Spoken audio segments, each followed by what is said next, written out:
Good morning, good afternoon, everyone. Welcome to the Mission to Recondition the Nation presentation.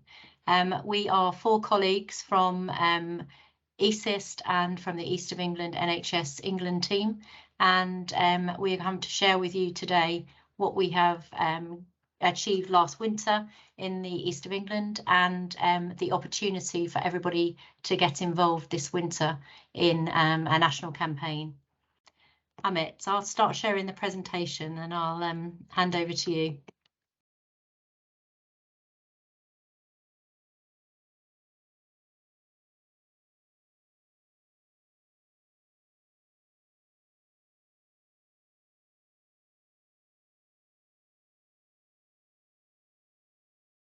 Thank you, Debbie, and thank you, Terry and Helen and Geraldine for being here. And welcome everyone for our session on joining the mission to recondition the nation. Next slide, please.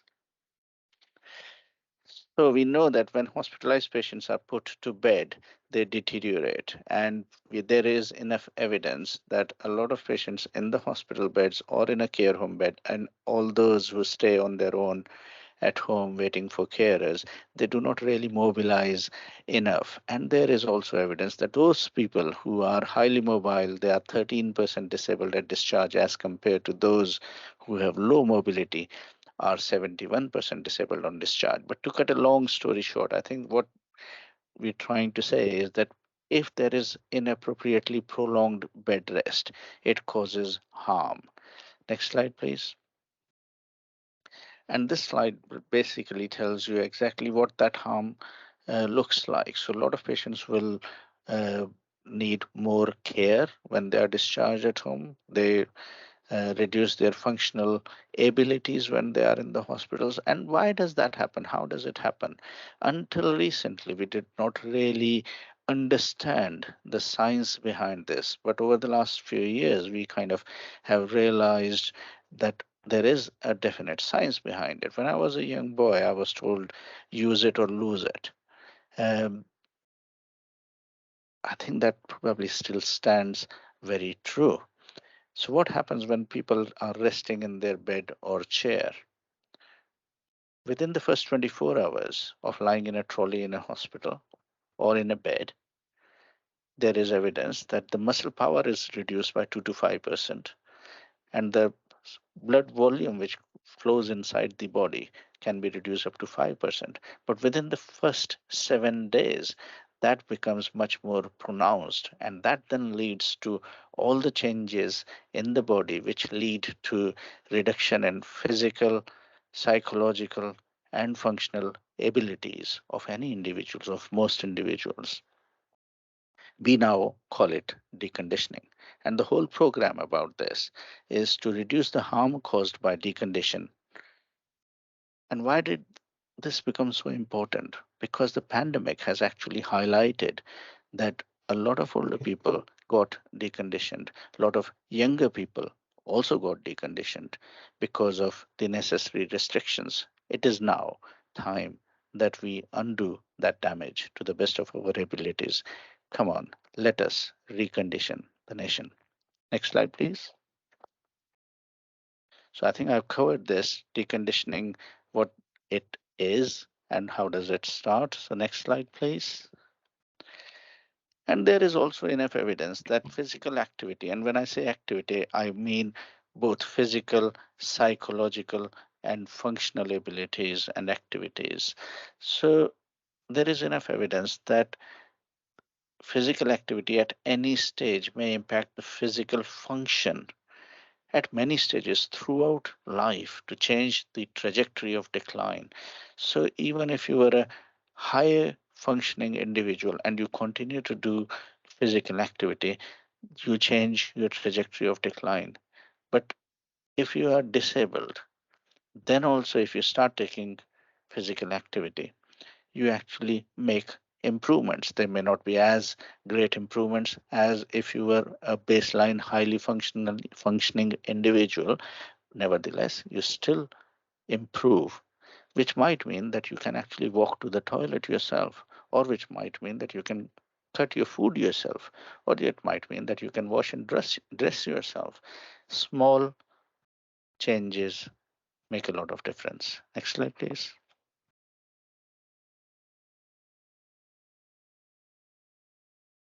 Next slide, please.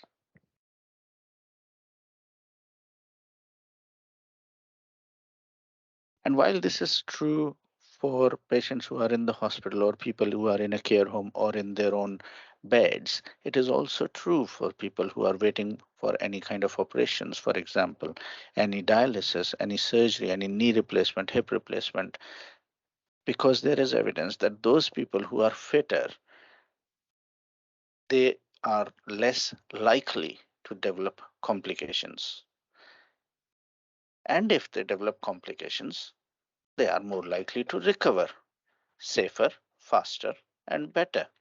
So pre-habilitation is something which people who are waiting for any operations, waiting for hospital admissions, elective care, etc., can actually utilize to their benefit whilst they are waiting for a procedure.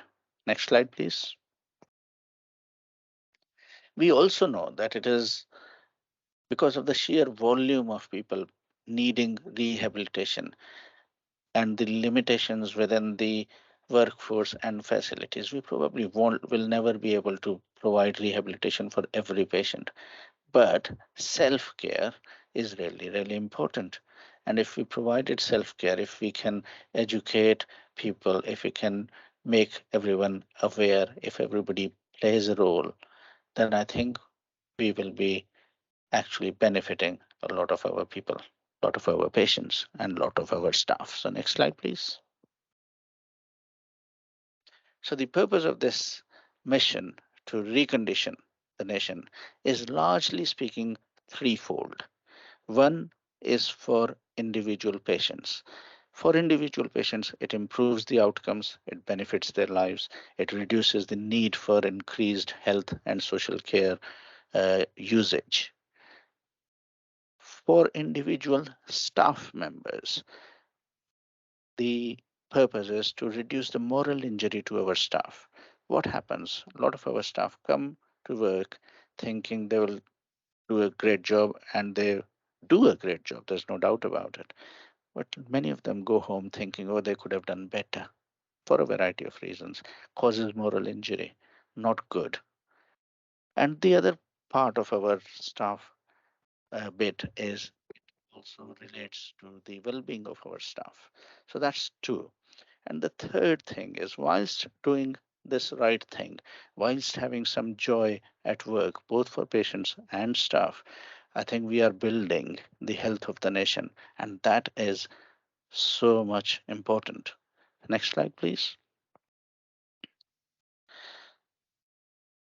So we'll talk a little bit around the why and the what and the how, but the I don't think this is anything to do with what a directive from anywhere is asking us all to do. It is entirely your own initiative, what you can do, what suits you, what suits your team, what you can do easily within your teams, within your staff groups, within your patient groups. And it might be very different thing to a different group of individuals. So for example, if you work in a council, you could set up a small group of walking club, or if you are in a dialysis ward, like what some of our colleagues from east of England did, was they started doing some pedometer and static bikes, for example. Uh, if you are a carer and going to a patient's home, you could do something to mobilize that person and to encourage and to make them more aware of that. So I think these are games, these are initiatives for everyone. Anyone and everyone can take part, and nobody is saying exactly what needs to be done. Okay. It's entirely up to you. Next slide, please. How long have we got? So there are lots of benefits of this campaign. Important thing is to raising the awareness of deconditioning and what we do in our place of work, and it works. We do a PDSA cycle on that, and we improve what we were doing, and we share that best practice, we share those innovations. There is a bit of focus on reducing the hospital length of stay, and I think it does help, because if a patient is active in the hospital, they are likely to be discharged sooner, and they are likely to require less social care requirement. They may not need the increased social care package that would have been otherwise required. As I said, it also reduces the moral injury to staff while doing the right thing for patients and having joy at work. And how good it will be if we created a national network of reconditioning ambassadors based on, let us say, every ward, every hospital, every unit, every department, every care home, every neighborhood. That will be absolutely amazing. Next slide, please. So there is a campaign schedule. The next step in the campaign schedule is the launch of the event on the 1st of November, and then the program runs for 6 months until the end of April. We will be signposting a lot of resources during this time. There will be lots of webinars, lots of sessions, lots of drop-in surgeries, and so on. And I'm hoping that you will all enjoy that. Next slide, please. And I think the important bit is there are opportunities to win medals, and there are gold medals, silver medals, and bronze medals. And the process of applying for these medals is fairly straightforward. All you need to do is to register on our site or email us, and we can do that for you, and apply on a brief form, depending on what you think, where you do that self-assessment and how you've made a difference, how you have supported people to keep moving, and how you are supporting staff to keep active and well. Very straightforward, lovely competition, a healthy competition. I encourage you to apply, register. Next slide, please. Would you like me to talk through the medals, Amit? Yeah, please do. So from the previous slide, you can see that we have 3 different categories for medals that people can apply for. The reason there's 3 is that it gives people the opportunity to do something and focus on what matters to me and in each of your clinical environments, care settings. It doesn't matter what care setting it is across health and social care and voluntary sector. And it also gives the opportunity, as Amit says, to look after ourselves and keep ourselves well over winter. So the first category for making a difference, I've put some examples on this slide of things that that teams got involved in across the east of England, but it very much allows that focus on what will make the biggest difference in your care setting. Some example slides this is our Luton and Dunstable team. They were our first gold winner in the east of England last year, and they bought some static pedals and introduced 10 minutes twice a day use as part of individuals' rehab care plans across all of their older people care wards. And you can see from this slide that they had some quite impressive outcomes. So 100% of those people who got involved, who were admitted with an existing package of care, only required a restart on discharge. There was no incidence of patients requiring an increase in care package. And I think, you know, if you just take that outcome in isolation, that's really impressive. But the lady in the middle, she shared her story. She was extremely anxious about going home. She'd been admitted following a fall and had lost her confidence. But she felt herself getting stronger with the use of the pedals. She felt herself getting more confident. Her family bought her some pedals. She returned home, and she had a fantastic experience as a consequence. A lot of these ideas are about doing something simple. They're not about doing anything quite complex. So there's a few examples that we've shared on this slide. The Winter Wimbledon was a stroke unit who bought some fly swats and some balloons, and they had a bit of fun in their rehab sessions in the afternoons on the ward. They've also since had a summer Wimbledon campaign, which involved strawberries and cream, which went down really well. The we had a lot of care homes that got involved in our challenges, and in Essex they virtually walked the coastline of the Essex coastline. One care home in particular, their ambition was to walk the distance from their care home to Southend-on-Sea, which they achieved, and they went for a day trip. They had afternoon tea, and they got to see just how far they'd travelled collectively. Lots of teams got involved in chair-based exercises or bay exercises, and you can see from the slide that it had a real positive impact on both staff and the patients and residents in care homes. But as importantly, it really did have an impact on people's appetite, on their fluid intake. In some of our dementia homes reported that patients were much more settled with their sleep patterns, and many of them saw a reduction in the falls. The second category is about supporting people to keep moving. So this very much builds on the great work of the NPJ paralysis campaign.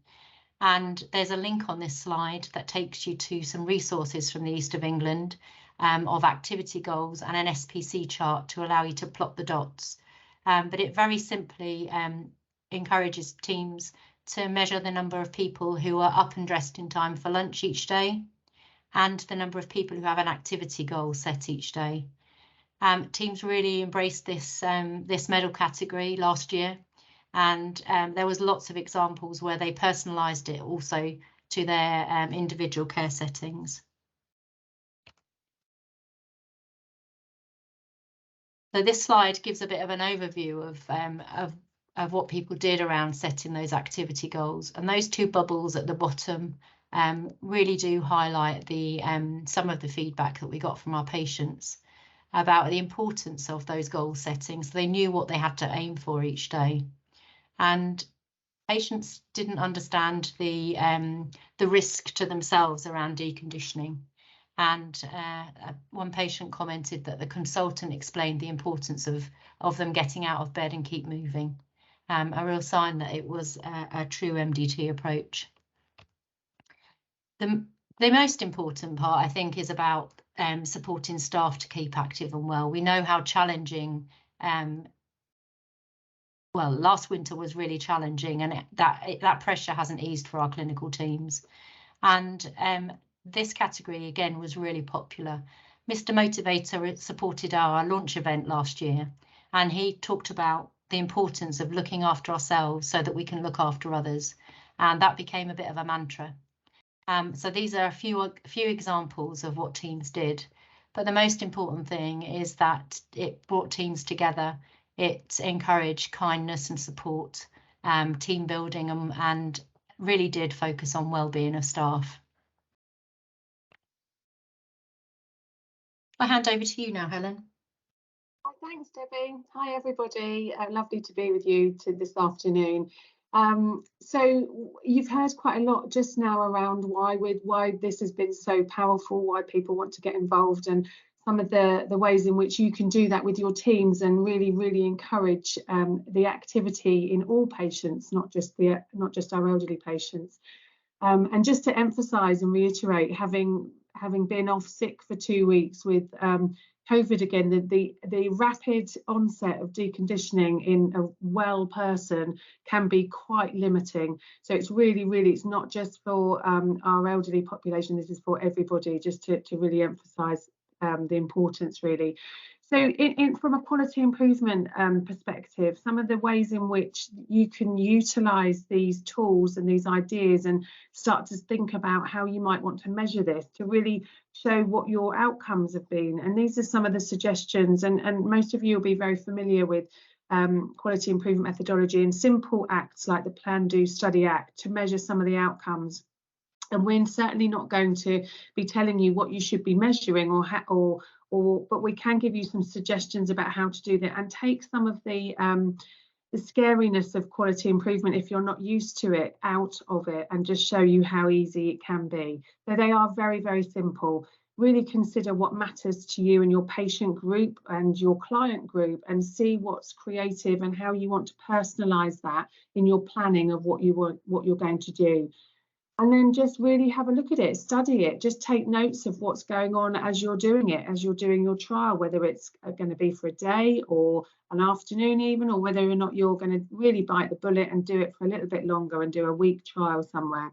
And really look at what the results are showing you, what's making a difference. So what is making a difference, but also what's not going so well. It's really important to understand that in all improvement methodologies, we know that some of it just doesn't work, and that's really okay, but let's just understand that and do it a little bit differently next time. So the do aspect, really get on board and give it a go. Just see what works, see what the tests of change are, whether they're small or big, and bring your teams together when you're talking about this and really get your patients and clients involved and have a good go at it and bring that joy back into your studies as you're doing this. And the action, so what worked, what's gone really well, what's not gone so well, what are the small differences that I might want to do again, or what might I like to change a little bit just to make it and see if that works better next time. So really, these are simple methodologies just to use, just to really keep and capture the good work that you'll be doing whilst you're entering into these reconditioning the nation. Next slide, please. So some of the measuring outcomes that have been previously used across the east of England as the exemplar examples of what went really well and how people have really got on board and measuring those. And this again doesn't have to be difficult. So really want to stress that none of this has to be very, very difficult in regards to what you're measuring. Some of them might be quite small, but the smaller things will make a big difference when you're doing them multiple times. So encouraging the conversations about mobility and encouraging conversations with patients, family members, and all the teams around the importance of it, and bringing it into normal, everyday clinical conversations about the patients, so really centered around the patients, and also catching up in the afternoon huddles that you might have, or any other conversations about actually what activity has happened today for this sets of patients, and just noting that down. You might want to look at how your multidisciplinary team are working differently to support patients being active. What little groups could be set up, and how have they changed the activity in your clinical setting? What does that look like? And actually, what are you measuring with that? It might be something that a new group is being trialled to play some of those interactive reconditioning games a couple of times a week. So you might want to measure how many patients are doing those and how many patients are getting involved. And you might want to look at actually the improved knowledge and understanding of actually deconditioning and every staff's impact in that. So what it means to the patients, but also what each of the staff members understand and how they connect with this on their hearts and minds issue. So actually, how do we connect? How do I know that I'm making a difference? And do I actually make a difference? Because if our staff don't think they are, they won't be as well inclined to do it and to do it consistently.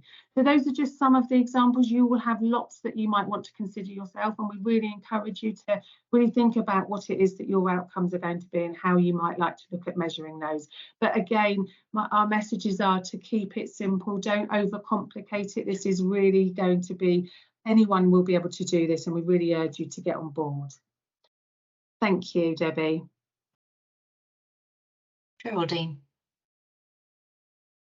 Thank you, Debbie. Hello, everybody. My name is Geraldine Rogers. I'm the Director of Nursing for Leadership and Quality here at the East of England. We are so excited to be with you here this afternoon, and those who will be joining us later, kind of to explain the journey we've been on, but also to invite you on the journey with us, that we start again on the 1st of November. It has been a phenomenal time in terms of what we have achieved, but hopefully what we're going to achieve together, I think will be something special. When we look at the key learning points of what we achieved last year, they were something else. We did take a deep breath, all four of us and our colleagues, to see what could be the art of the possible. And in doing that, we look and had these learning points. I think 78 teams joined the journey.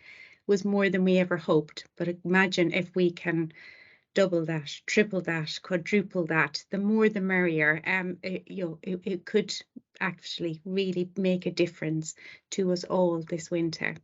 The whole idea of kind of the key learning points was, you know, it's about making quality improvement accessible. I think exactly what Helen says, this has not to be complicated. It's about doing simple things, really making a difference, because we don't have all the time in the world. We don't have, you know, you look at, I was recently reading Dame Deborah's book, Things to Do When You're Alive, When You Could Be Dead. And it was quite scary when you looked actually that we have 1,440 minutes in a day. How do we use them? How do we create those special moments for ourselves, for the patients we work with, or the residents we serve?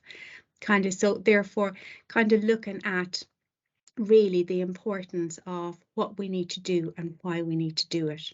I think when doing this as well, what we found as well is healthy competition is, you know, all part and parcel of it as well. So I think what we're going to do is kind of set up a leaderboard and see who's going to win, as part of all our regional friends and colleagues. But I think it'd be really interesting to see what we can do in this space. It's also about important of leadership. We'll probably find leaders that are kind of surprise themselves, that they'll go with the simplest idea to wherever I go and say, actually, can we try this? And can we look at the art of the possible to see what we can do in our place of work to really make a difference? The approach is to involve everybody, to energize, to, as Dr. Ahmed said, about getting joy at work. Where is your joy? So when you go home at the end of a day, how have you know you've made a difference? Because, you know, that imprint you leave in somebody's heart and mind will always be there. And by doing something different, it'll be very memorable as well. Obviously, we identified some gaps in knowledge about deconditioning and frailty and home first. And I think looking at those narratives, it's very startling when you see that when people go into hospital, that they spend 20 hours in bed and only 3 hours in a chair and 1 hour, and that's if you're lucky, moving around. It is scary. So you're just thinking, you can imagine there'll be someone today who will be watching Coronation Street this evening or something. Not that I get to watch Coronation Street very often, but they'll be watching Coronation Street. Something will happen, either a fall or something significant tonight in their home. They'll go into hospital, never to return their home again because they have deconditioned to so much. So I think we owe it to everybody to kind of give this a go, to explore what we can do. So sustainability, you know, it's really important. It's the right thing to do for our patients, staff and residents. And this is what we need to keep doing, actually really looking to see what can we do together this winter. How can we achieve the art of the possible? Can we do this mission to recondition the nation? I really hope we can. Looking at the evaluation from our East of England winners, in terms of, it was really good.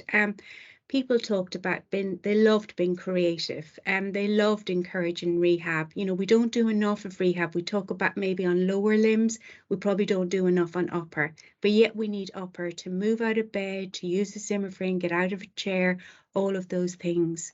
Staff told us they enjoyed what they did. They shared their work. They developed community practice together. It was a breather, and people really did create some joys. And above all, we improved patient outcomes and staff outcomes as well. And staff really felt empowered to make that difference. They really did. So if we go on to the next slide, just to share some special project, like all 78 projects that did, everyone was special.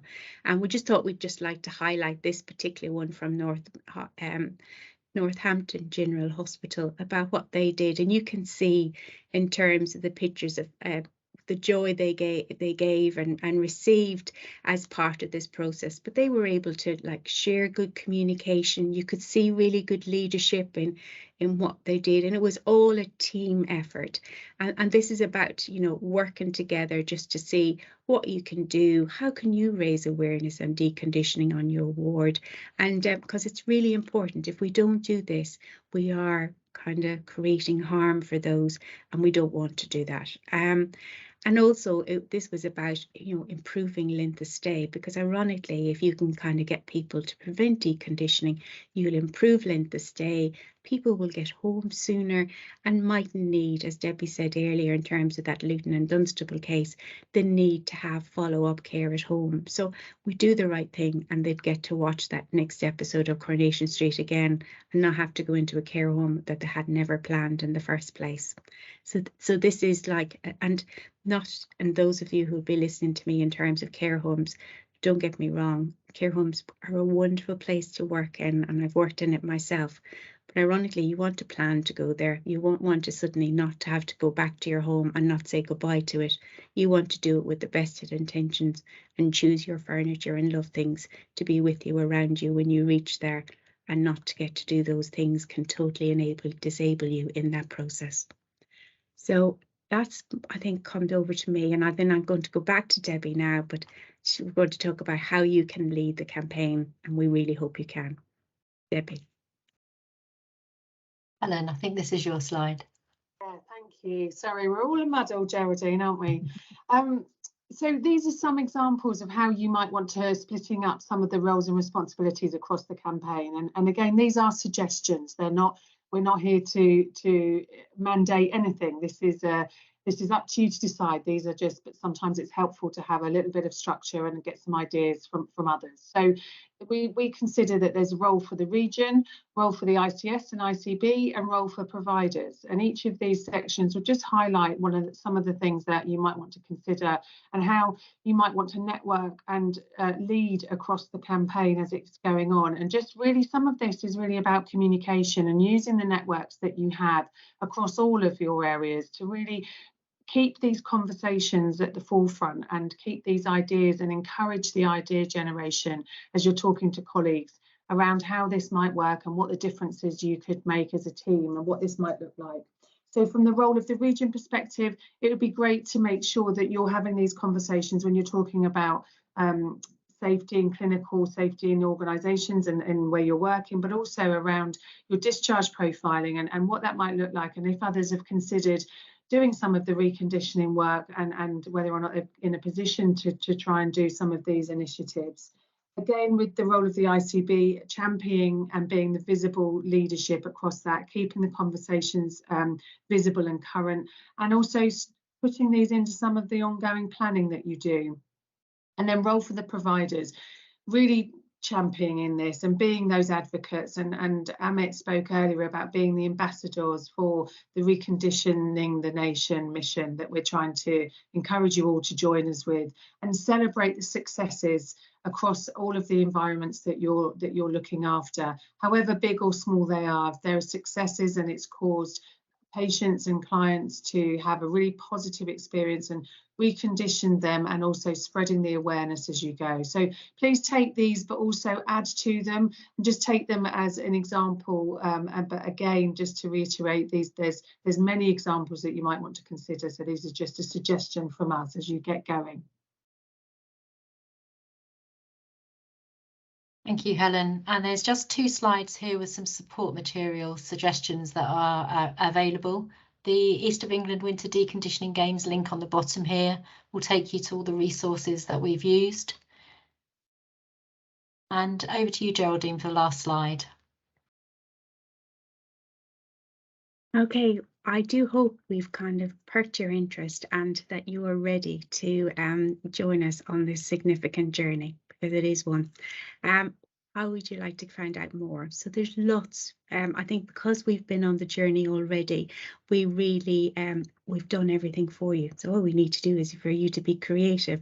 So if you'd like to find out more and get a copy, there's a booklet. You just click on this link on the slide that we will send you.